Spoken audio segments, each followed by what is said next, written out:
എങ്ങനെയാണ് നല്ലൊരു നേതാവാകുക? എങ്ങനെയാണ് നല്ലൊരു നേതാവിനെ കണ്ടെത്താനാകുക? കേൾക്കാം ഇന്നത്തെ ശുഭദിന ചിന്ത. നമസ്കാരം, ഞാൻ കവിത കണ്ണൻ. ഡെയിലി ന്യൂസ് ശുഭദിനത്തിലേക്ക് സ്വാഗതം.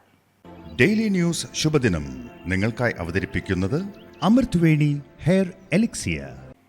അവർ പുതിയ കാട്ടിലേക്ക് പലായനം ചെയ്തു വന്നതായിരുന്നു. കുരങ്ങന്മാരുടെ നേതാവ് അവർക്ക് മുന്നറിയിപ്പ് നൽകി. ഇവിടെ ധാരാളം വിഷഫലങ്ങളും ഭൂതങ്ങളും ഉള്ള കുളങ്ങളുണ്ട്. എന്റെ നിർദ്ദേശമില്ലാതെ പരിചയമില്ലാത്ത ഫലങ്ങൾ കഴിക്കുകയോ പരിചയമില്ലാത്ത കുളത്തിൽ നിന്നും വെള്ളം കുടിക്കുകയോ ചെയ്യരുത്.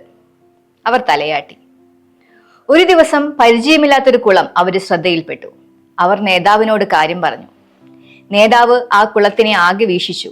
എന്നിട്ട് അനുയായികളോട് പറഞ്ഞു, ഇവിടെ ധാരാളം മൃഗങ്ങളുടെ കാൽപ്പാടുകളുണ്ട്. പക്ഷേ അവയെല്ലാം ഈ കുളത്തിലേക്ക് ഇറങ്ങിപ്പോയതല്ലാതെ തിരിച്ചു കയറിയതായി കാണുന്നില്ല. അതിനാൽ ഈ കുളത്തിൽ ഭൂതമുണ്ട്.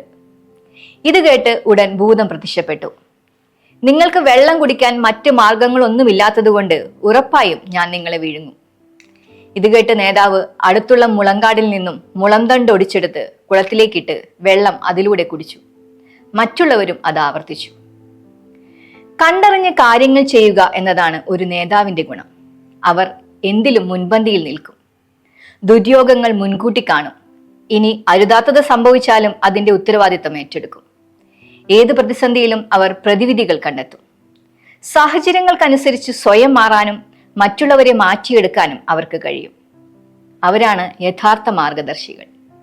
ശുഭദിനം.